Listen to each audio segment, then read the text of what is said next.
Hello and welcome to episode 294 of Sutton Impact Family Style. I'm Jason. I'm Bill, fresh off of my European cruise. Yeah. So I want to thank Jason and Fred for holding down the fort for 2 weeks. Had a great time on the cruise. Had great weather. Saw some amazing things. Ate some amazing food. Viking does a great job on a cruise. If you're ever going to take a cruise on Viking, I would highly recommend it.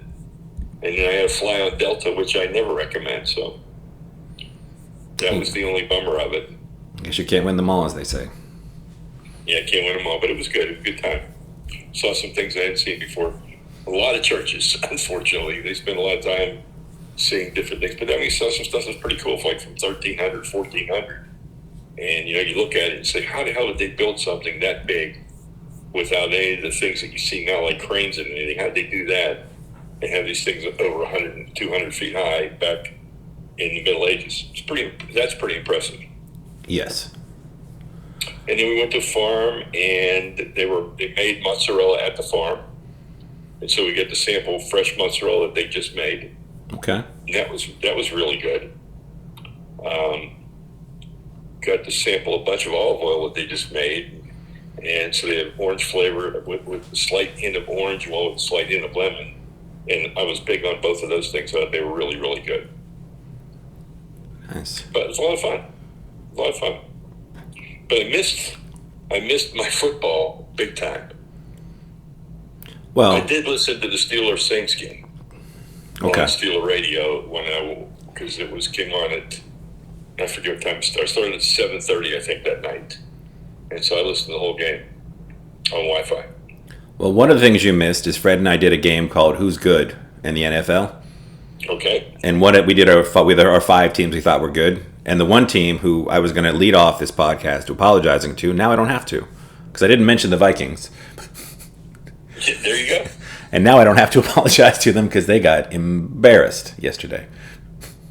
Okay, and you see the stat this morning on the Vikings? Which one was that? Okay, so after 10 games, okay? Yeah. They're 8-2. Which is impressive. And they're the only team that has a record like that has a negative point differential. I did see that. So they're negative 2 points, despite the fact they're 8-2. Yeah. Which shows you how that's as fragile as the Steelers 14-0 was. Oh, yeah. And that New England team that was like 9-1, whatever it was, a couple years ago with historic defense, supposedly. And they pointed out that the Jaguars are 3-7, and I think they're like a positive 34 point differential. Yeah, their Jaguars are plus 11, which is Plus better 11. than Tennessee, who I also left off my list. So I guess I can apologize to Tennessee for saying they're not good. Maybe, I don't know. Yeah, the Titans are kind of surprising. They're a very well coached team. I mean, Vrabel was a coach a lot. Yeah. Just like I like the Lions coach, and I'm happy that the Lions have now won 3 in a row. Yeah, I think so. And I'm not counting the Lions out on Thanksgiving Day against the Bills. The Lions are frisky. I mean, granted, They are frisky. as long as we're talking point differential, they're minus 32. But the Lions, Jamison Williams, their first round pick, maybe the best receiver in the draft. He's practicing this week. He's off the PUP list. Oh, I mean, the running back, his name's Williams, too. He had 3 touchdowns. No, remember Jamison Williams from Ohio State, who was their first. They picked him 7th overall coming off that knee injury. He's officially off the PUP list and on their active roster. Now, Yeah. I don't know if he's going to, but now you add him with Amon St. Brown and Swift and Williams, and you got to, And Goff actually looks pretty good. when the conditions are right, he's pretty good. But we can transition to a quarterback who may not be good no matter what the conditions are, and that's the New York Jets quarterback, Zach Wilson. Who got murdered today on ESPN. Because he's not saying the right things either. No. Do you think does the offense take any responsibility for letting down the defense in that game? And his answer is no. Meanwhile, and everybody pointed out that you say, if you're the quarterback, you're the CEO of the offense. You're the CEO of the team, really. Yeah. Right? And you should say, yeah, I mean, we didn't do our job. We're going to work harder. We're going to do this. We're going to do that. But you can't say no That was just stupid. And he said no twice. And in that game, that's not going to. That wouldn't sit well in any market. No. But imagine that in New York. And it's a game that he was, I think, 9 of 22 for 75 yards and had 22 yards rushing.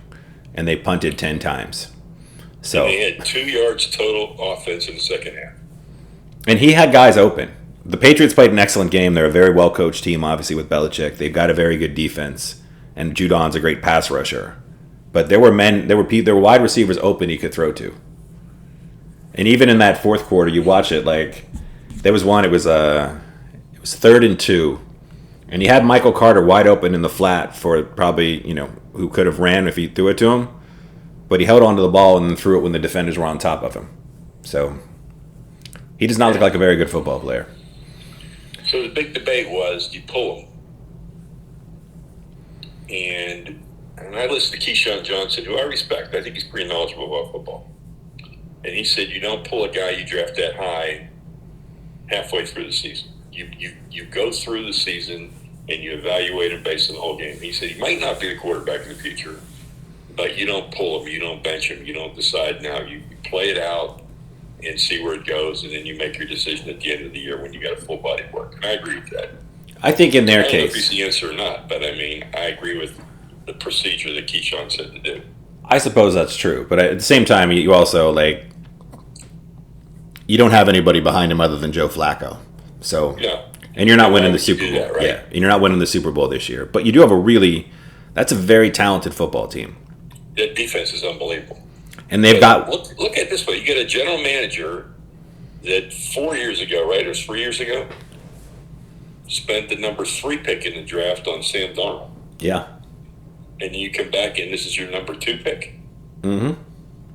I mean, that doesn't bode well. It does not. I mean, it's... So... But, not to... I think it's probably less than 50% of first-round quarterbacks do well. But I know the Sam Darnold year, everybody loves Sam Darnold. Yeah. I don't think that's one that, I know Zach Wilson was a much more controversial pick. People thought Justin Fields should have been the pick. Or Mac Jones or one of those guys. And, to be fair, that whole draft class, you had Mac Jones, Justin Fields, who's playing really well as a running back right now. Trevor Lawrence, who has not looked like a world beater. Trey Lance hasn't been able on the field. And Zach Wilson looks like he's at best, career backup. So... Second coming of Josh Rosen. Yeah. I feel bad. But I love the Jets coach. Yeah, I was like the coach, and then you look at their receivers. Garrett Wilson looks like a stud. Elijah Mitchell, who they can't seem to get involved. Bryce, the kid, the running back, and Michael Carter, both solid. And their offensive line is not terrible. They didn't play well yesterday, but... No, I mean, the only thing holding them back is quarterback play. I mean, they're a quarterback away from... I saw somebody on ESPN mentioning, of course, what veteran quarterback could they bring in next year, and who's a veteran quarterback on a team that's underperforming this year and is always unhappy and would probably love to be in New York spouting off. And they said Aaron Rodgers. I don't know if I'd trade for Aaron Rodgers. I don't think I would either at this point. No. That horse has left the barn. But while we're still in our NFL, the Vikings get shellacked shellacked. 3 points. And I'd have never seen that come. 3 points.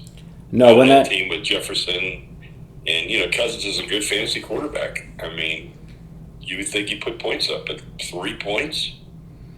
Well, once that left tackle went out, then you have who, I know he's not going to win it, but I thought Micah Parsons has been the best player all year and maybe the MVP of the season. Yeah, he could be wearing a purple. He could have been wearing a purple shirt yesterday because he was in the backfield all afternoon long. Yeah, he's hard enough to deal with when you have your starting left tackle in and when you have your backup in. It's not going to happen. Yeah, it was bad. It was a bad game. I couldn't stay up last night because I was tired. But the Chargers-Chiefs never disappoints. No. Well, the Chargers... It's always a great game. Except the Chargers always kind of disappoint, don't they?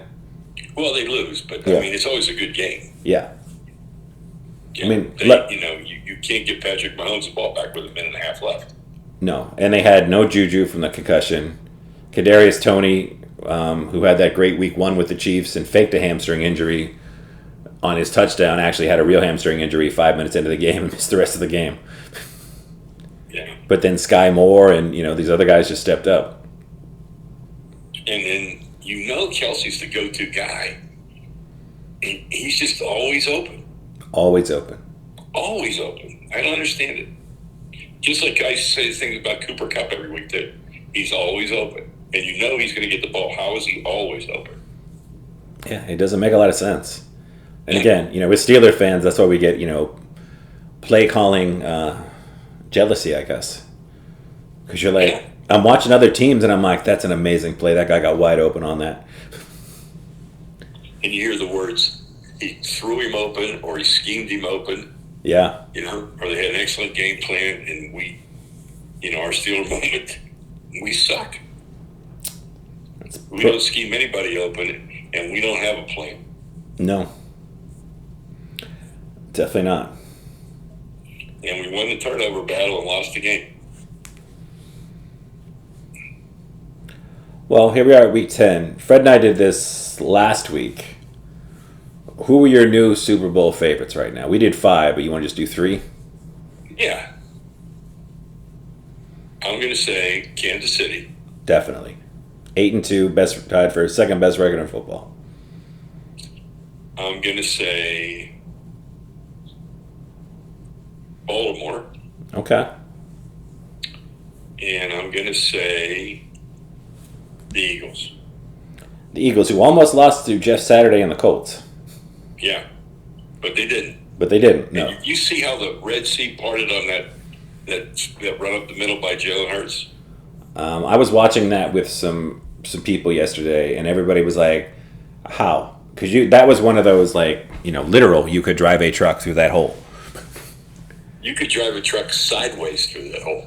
And that was a touchdown in a tap game. And it's amazing because it's like you've got Jalen Hurts, who was known as a running quarterback. They're inside the 10-yard line, and you had no spy. You had nobody in the middle of the field. I've never seen it. I saw that play, and in the Buffalo game, I think Stephon Diggs, it would have been a 5 or 10-yard touchdown, and he was the only person on that side of the field. Yeah.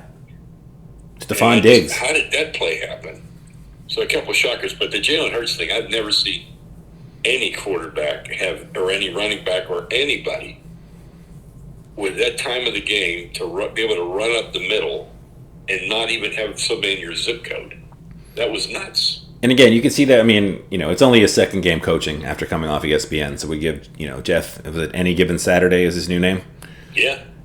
You give him a pass, but it's like, if it's one thing if it's Mac Jones or I guess Matt Ryan on the other side, you can leave the middle of the field open with no spy, but with Jalen Hurts, no, you can't do that. You can't do it. Now, you can't do that. In the AFC East, where every team is at least 2 games above 500, every team has a positive win differential. The Miami Dolphins are in first place. Yes. I can't buy into them for some reason. I can't either. And, Tyreek Hill is a menace. That coach who looks like, I don't know what he looks like he does, but certainly not football. He seems to scheme it up really well. And Tua, and he knows what Tua can do and what Tua can't do and doesn't ask Tua to do anything other than, get the ball out quick to really fast guys. Well, if I'm going to add 2 more teams to get up to 5 like you did. Yeah. My other 2 teams are the 49ers and the Dolphins. Okay. The 49ers, who were still a game back of Seattle in that NFC West. Yeah. But they have all the pieces now. They do. So I think they're going to run the table or come close to it until the playoffs start. Then we'll see what we have. But, remember we said 4 teams out of the NFC West or AFC West could make the playoffs? Yeah, I remember that. Along with my Saints pick and my Bengals pick. So, yeah, I remember all the bad ones. Well, the Bengals could still make the playoffs. Yeah, the Bengals could still make the playoffs. And Jamar Chase, Mixon come back, they could be a handful. But, yeah. But, we missed on the Saints, and we definitely missed on the Chargers are overrated. The Raiders are overrated. And the We Broncos thought are. the Chiefs would have challenges. And we thought the Broncos were going to be last anyhow. Yeah, so we were didn't right on think that. they'd be this bad last. Yeah. That's the only difference. No. And I'm more well, I guess based on our preseason rankings, I'm definitely more shocked that the Raiders are as bad as they are, who just beat the Broncos. But Yeah. So you're more shocked about how bad the Raiders are or how bad the Broncos are? honestly, I'm more shocked at the Raiders because I didn't think the Broncos were as close as a quarterback away. I didn't either. I agree with that. But And the Raiders, I don't know. Maybe Josh McDaniels can't be a head coach. I don't know. because the Raiders were a pretty scrappy team last year with their interim coach, right? They were almost 500. Yeah, they were a much better team with that guy coaching. And then you added pieces like Devontae Adams on the outside to strengthen your receiving core, and you just thought, okay, this, Yeah, they have to be this better. Be worse than that team because you didn't hire the guy, and No. it seemed like the players wanted that guy hired. Yeah. He had a good rapport with him. He picked them up, and they really turned that team around. I don't understand that. So No, it's a bit shocking. And it does seem like, the Jets and the Giants, while they're very nice stories, they're coming back down to earth. It's still a crazy season. Because like I said, Seattle's in first place. Tampa Bay is technically in first place, but they're only a half game up on the Falcons and only 2 games up on the Saints, and they play the Saints this week. and is Desmond Ritter quarterbacking the Falcons? I think if you're the Falcons at this point, I think you got to get him out there, right? Yeah. Just to see. I know he wasn't a first-round pick or a second-round pick, but,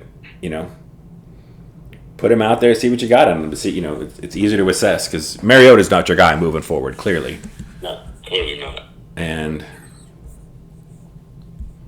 I I don't know. was actually surprised Baker Mayfield was playing again yesterday. Yeah, I know. Well, I think who's the rookie quarterback they drafted? They did the kid at Ole Miss, right? Yeah, but he's hurt. But he's hurt, yeah. So I don't. Are you going back to the aforementioned Sam Darnold, who we talked about at the beginning? Yeah, you got the number 1 pick and the number 3 pick, and they both suck. They both suck, yeah. And then P.J. Washington is hurt again, right? I think so. Yeah, So I guess you had no choice but to play Baker. yeah. And let Baker run around headbutting people and doing Baker stuff. Somebody on another podcast asked if he was the worst athlete to have the most commercials, or the least successful commercial guy, And he's got to be up there, right? He's got to be up there. The only other 2 people they mentioned, and this is for the old heads out there, were Dan and Dave, those 2 Olympic athletes that got all that love. Yeah, the weedy stuff. The weedy stuff, and then yeah. But that was just that was the Olympics. That was like this is ongoing. yeah, he has like 4 years of commercials. And he was like, he has, and I've said this before, and I genuinely mean this as somebody that is a card-carrying member of SAG, the acting. Baker Mayfield's good in those commercials. Yeah, he is good. If he was half as good as he is in the commercials on the football field, we have a whole different story. But yeah. Well, since you're said carrier, rate Peyton Manning. Peyton Manning is not terrible. He's got confidence and he's pretty good on TV. His brother is terrible. He's not terrible. Eli's terrible. Eli's terrible. Yeah, Eli's genuinely bad. He's very bad. In that commercial where he's wearing the floppy hat with the handbag, Yeah. he's heinous in that. He's absolutely hideous. No, and I know it's probably part of Peyton's appeal of continuing to do the alternative Monday Night Football broadcast. He gets to do it with his brother. Yeah. And there are some brother moments that are nice when they do that, but I would love to see him with somebody else as the full-time, Yeah. I don't know if He's Cooper... done more for his brother than any other combination I can think of. Yeah, and I don't know if Cooper can talk or, just find somebody else for him to play off of because I think that'd be more fun. Yeah. Somebody like Marshawn Lynch or somebody get some real contrast. Exactly. Well, let's talk a little college football. Yeah, it's starting to settle out, huh? Well, this is the week. We got Ohio State, Michigan. I'm very much looking forward to that game. I'm hoping it's a blowout one way or the other just to get one of them out of the conversation of the playoff. Yeah. And do we think TCU is good enough to hold on to an undefeated record?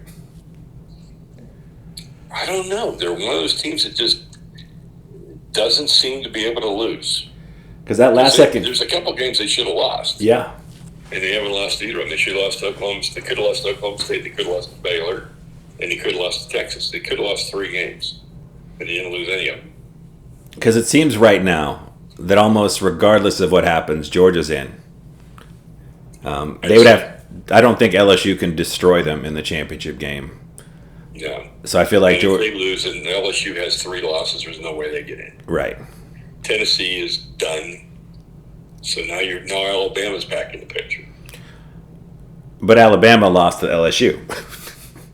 But they could still, they win the Iron Bowl. We'll see what happens. Yeah. So it looked like we got Georgia. The Iron Bowl. Ohio State, Michigan winner is definitely in. Yes. USC definitely in. USC's looking pretty strong at 10-1. They're looking pretty strong. And then Clemson has snuck back in ahead of Alabama at 10-1. To be in the 7th spot. Yeah, and they don't have to play anybody. No. So, yeah.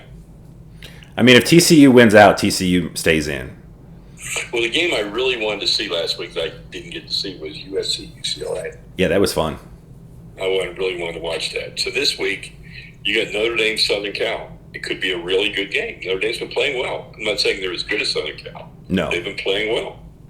No, but that's where It's going to be an interesting game. Yeah. Yeah, Notre Dame has played really well lately. They've been, they've got 3 losses, but they've looked good in the last couple of weeks. Yeah. So you got, 2 really good games this weekend. You got and there's probably more than that, but those 2 for sure. And I got to say, I'm picking Michigan to beat Ohio State 2 years in a row this year. I like what I've seen from Michigan more than I like what I've seen from Ohio State, especially recently. Is the running back going to be able to play? I think so. Where is the game? I think it's sadly in Ohio. It's at Ohio State, right? Yeah, I'm pretty sure it is. Yeah. They both had close calls this weekend. They did. I just feel like Michigan's been more dominant most of the season. Now, I know that, it depends on who you play and other things along those lines. But yeah, and they are at Ohio State Stadium where I sold programs as a youth. Yes, you did. Well, you could say that both of those games last week were trap games because you had the other one coming up. Right. But Illinois is a better team than Maryland. Without a doubt. I couldn't even believe that the Maryland game, I was in shock. There was guys on the plane coming back to the States from our cruise that were Ohio State people. They had all their shit on. And I go, you're not worried about a game today, are you? Oh, yeah, we're worried about everything. I said, really? Maryland? And yeah, it was a good game. Yeah, surprisingly good. Yeah. So, yeah, I think by next week we should have a pretty clear picture. But yeah, Clemson looks like the team that might disappoint everybody by getting in, I think. Yeah, I would rather see USC get in. I would too. I would rather see TCU, USC, Georgia, and the winner of Ohio State, Michigan. That'd be the 4 that I would like to see. Yeah. What to see? You want to talk some hoops? Well, I want to shout out first to the Iranian soccer team. Okay. Who did not sing the Iranian national anthem. They just looked forward and didn't sing. And it's tradition that you sing your country's national anthem. And when they asked about it, they said that they acknowledge that their country has a lot of problems right now, and their situation's not good, and they didn't feel good about singing the anthem. I respect that. I respect it a ton. At the same time, they got a lot of criticism because they met with the president and doing all these things beforehand, and the protests were for burning down billboards with the image of the soccer team on because they thought they were backing the president. So this was a big reversal for them, but it took a lot of stones. Yeah. They didn't show it on TV in Iran, by the way. They didn't show that part of it. Well, luckily, I think we've reached a stage, for all the damage that social media and the internet can do where you can't... Yeah, you'll be able to watch it. You can't block it out no matter where you live in the country. So... Yeah. So I want to talk about the City Edition jerseys. And a shout out to the Phoenix Suns for how they did it. They worked with 27 different tribes, incorporated something from the tribes into their braiding on their uniform, wore a turquoise uniform, which is symbolic of the Native American culture. But the uniform's not that cool unless you could see the braiding and everything up close. You just look at the uniform. its turquoise uniform with Suns logo on it. Yeah. So it doesn't look that cool. But I love the thought process, and I love the fact they were willing to do that. I do like the Pistons, though, which plays like tribute to like a CYO team, which is kind of cool. And the colors are like green and blue and gray, which was kind of cool. It reminded me a little bit of the old Atlanta Hawk Pistol Pete uniforms with the blue and green. Yes. So I like that. Some were horrible. Some of the city editions were worse than usual. I think it's tough to keep coming up with those new designs every year. It is too. I mean, it is too. Like Miami's is not a lot different than Miami's was last year. And I usually like what Miami does. Yeah. But they need to go in a totally different direction. The lettering and everything is the same as last year. And it's the first time I was critical of Miami in the last five takes on these. You know, the Miami Vice uniforms were outstanding, and when they did the different colors with that, I was cool with those. But this left it waiting. Did you see the Warriors jersey? Yeah, I really like their other one so much that this one just was disappointing for me. Yeah. And the criticism is you can't see the rose that well when it's tucked in the shirt. Right. So I don't know. But we're the Lakers, nothing special. I mean, it was go look at the uniforms. Cleveland is the land.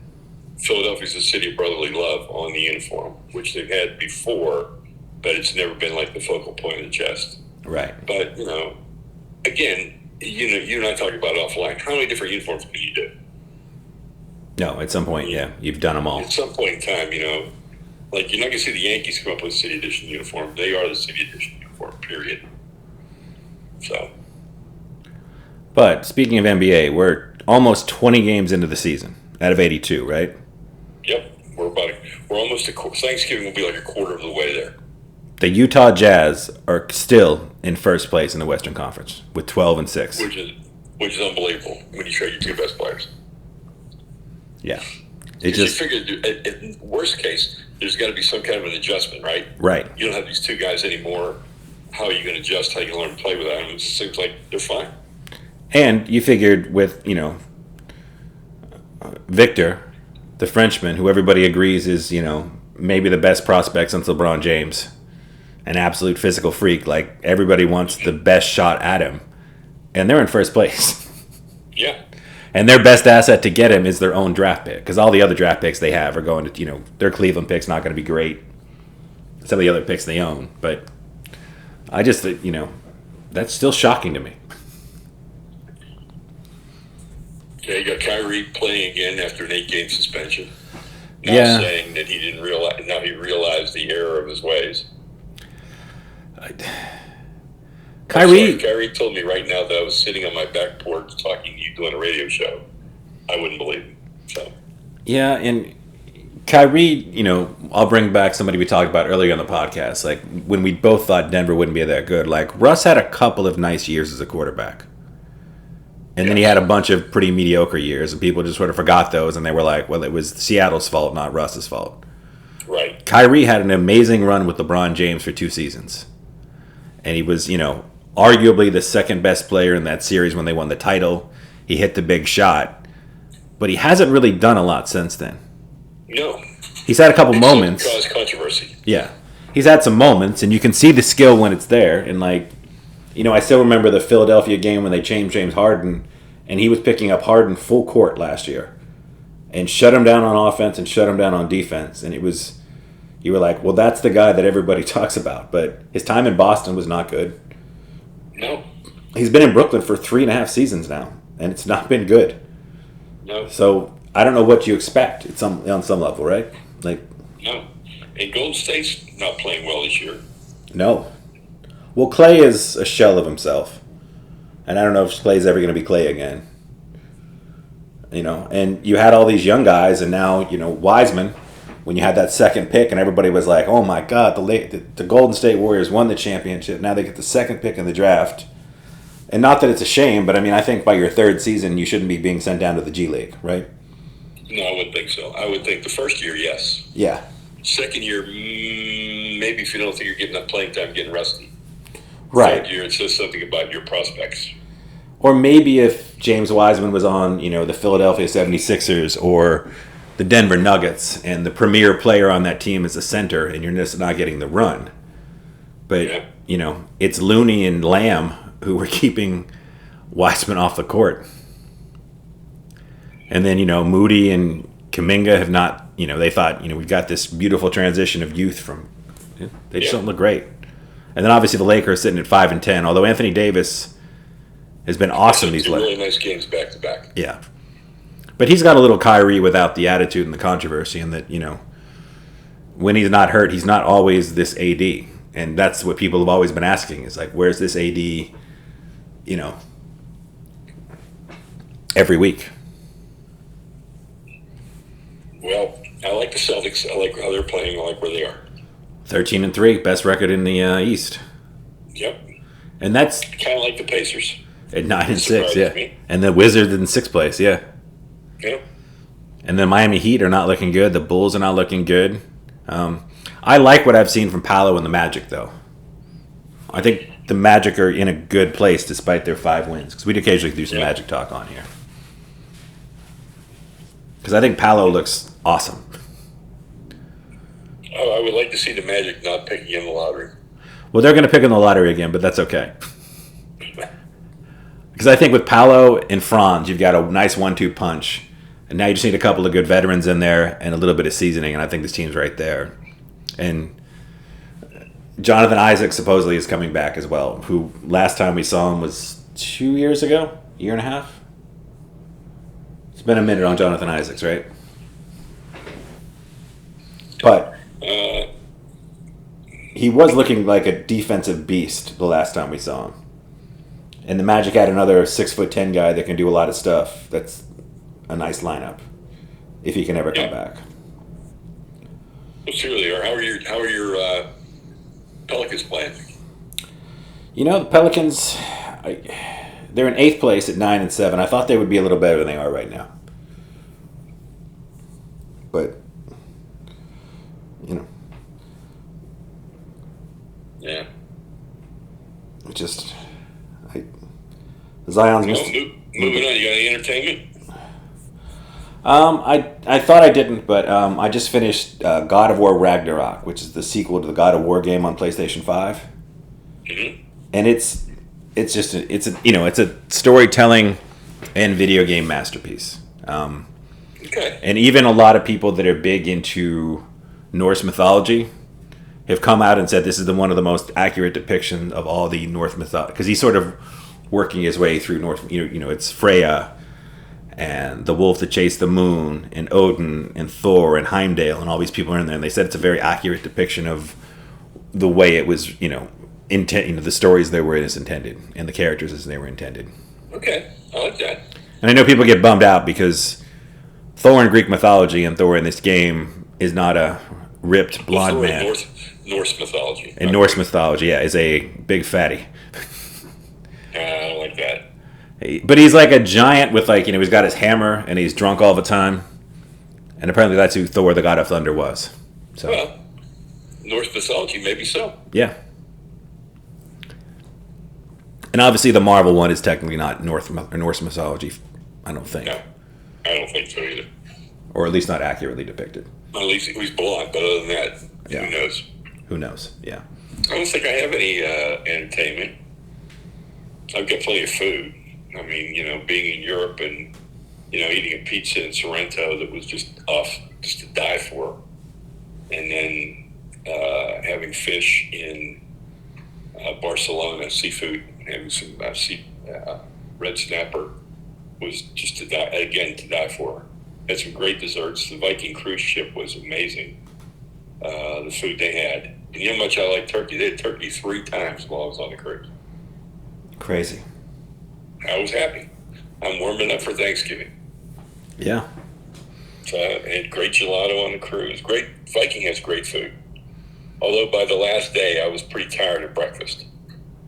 It was the same breakfast every day. Okay. I was like, breakfast is pretty amazing, though. So, It could be, but, the pancakes weren't. The one day I taught them how to make blueberry pancakes. That seems like a... Think about that. Yeah, that's You got blueberries, you got pancake mix. Why don't you make a blueberry pancakes? So I brought over to the guy. I brought him over a bowl of blueberries, and I said, "I'd like you to put these in my pancakes." And he goes, "How?" And I How? go put the batter on the grill and just put the blueberries in. And so Jason, so meticulously, it's like he was measuring them, lining them up.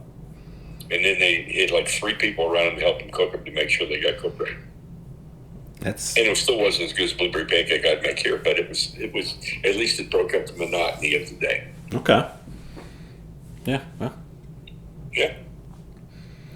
And with Thanksgiving coming up, obviously happy Thanksgiving to everybody. But I would like to once again get my campaign going that chicken is 10 times better than turkey. So why don't we just do chicken that day too? Because chicken's awesome and turkey's pretty lame. So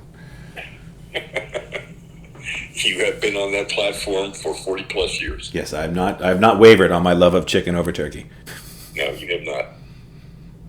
And funny thing is, I think they're so similar, I don't even know. Yeah, I did go to Chick-fil-A today for the first time in 3 weeks since I've been gone, and I did love my chicken biscuit, Chick-fil-A chicken biscuit for breakfast. Okay. Still one of my favorite things there is. Oh, you know what? I did have a food moment.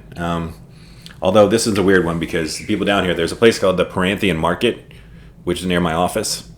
Mm-hmm. It's like this fun food court that had a lot of local stuff. But that guy that is apparently he's $2.5 million behind on his rent. So sadly, it's closing down soon. But I ate at Mama's Chicken and Cornbread and waffles. They do the cornbread as like a waffle. So they cook it in a waffle iron. Ooh. Really good cornbread. They just give you whole wings is the chicken they do with that. Okay. And it's got a real nice kick to it, which I like all my chicken a little spicy. And you can get like sweet potato pancake or any other kind of pancake you want, or waffle with you want. Not waffle, a pancake waffle with it. I like that concept because it'd be soft in the middle and crispy on top. Yeah. The only thing I would warn people is this is a restaurant, the food is very good, but you have to be patient because it's just 2 little ladies that are that make really good food, but probably maybe shouldn't be running a restaurant yet. They need some practice in it, because you might sit there for. I found out if it's that good, I can wait. Yeah, but I just like letting people know because, like I said, everybody I was lying with seemed like they knew it was up and they were cool with it, but there was 1 or 2 people that seemed like they were getting like the stink face, and it's like they're making everything as you order it from scratch. Just 2 old women, so I'm like, I think part of it is, I have my own office, so I get to go sort of on my own schedule, so I had no real time to be back by. But I could see if you were, because it's right downtown, so I could see if you were hoping to get a quick lunch, you might get a little frustrated. Well, Jason and I will be going to the Ozona Pig Barbecue in Palm Harbor, Florida, over the week. And so we'll both eat the same food, and we'll both give you our uncensored opinion next week. That will be on fun. The Ozona Pig. Yeah.